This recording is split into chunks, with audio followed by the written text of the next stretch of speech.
Bruce, let's do this. Talk about Jasmine Crockett with our next guest. Joining me now, longtime advisor to President Trump, Bruce Lavelle, alongside Democrat strategist and former New York State Senator David Carlucci. Gentlemen, good to see you both here on Friday afternoon. Bruce, I'll start with you. So this all got kicked off by Charlemagne the God, saying that the Democrat Party should lean into Jasmine Crockett. He really likes her talking points. Your reaction to that would be what?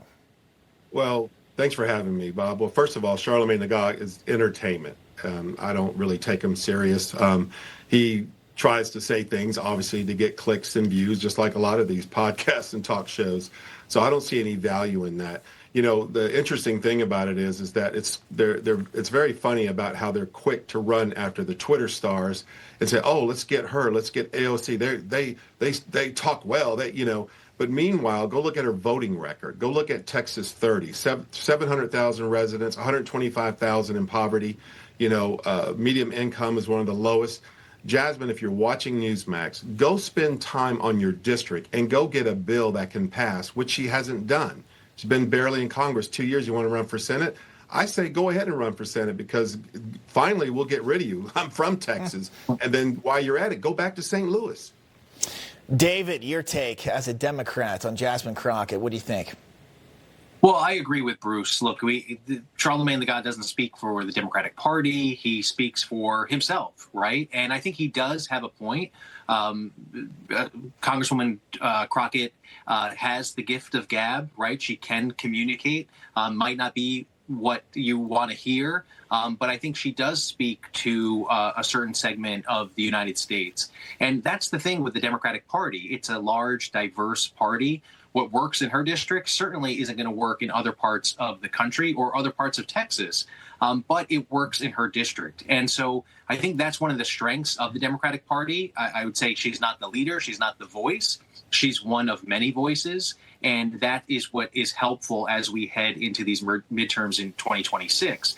We saw that in the election last week. The momentum is with the Democrats. And what worked in New York City is certainly not going to work in Virginia or in New Jersey, but it does work moving the country forward with these diverse ideals. Bruce, I want to talk about, appealing to the Democrats that the party had lost in the 2024 election. Someone like a Jasmine Crockett, someone like an AOC. Heck, I'll even throw in Gavin Newsom from California here. I think their party on the national stage needs to find a figure somehow, some way, shape, or form to appeal to the Pennsylvanians in Michigan, in Wisconsin, in North Carolina, and some of the swing states. And I don't necessarily know that of all the Democrats who have the loudest microphone right now, none of them stand out to me as someone who can change people's votes. Yeah. Well, it's like I said earlier in the segment, it's what have you done? That measures you. Are you a statesman or are you just a noisemaker? What does your voting record look like? What jobs have you helped to bring back to your district? What have you done for infrastructure and federal dollars to improve your highways as well as your public safety?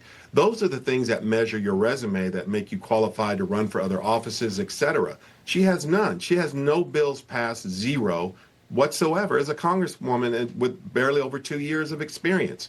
I say go back to the well and find some good policies that help your district. Do the deeds of your constituents, do great work for them, get some great bills passed, and then, yes, maybe look forward. But the constituents and colleagues of all that, and that goes for everybody. Look at what your congressperson has done or what they're willing to do, and not the noise. As the old saying, Bob, real quick, pay attention to the numbers, not the noise. Well, and I agree. Yeah, David, I agree with that 100%. The unfortunate part about it is it just doesn't match the political realities that we're in. Look, I'm all in favor of compromise, right? Of working across the aisle. But in both parties, the word compromise is a toxic word.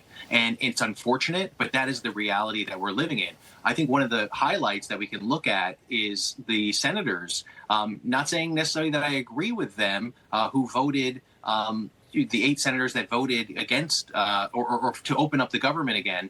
They crossed the party lines, and that was a good thing. It showed that they can make a decision not just for politics, but for what they think is right for the country. I'll buy that. Good point by both of you gentlemen. There definitely needs to be more compromise, without question, in our country for a variety of reasons, especially getting things done here. Bruce, David, I appreciate you both. Thank you. Yeah, good to be with you. All right, coming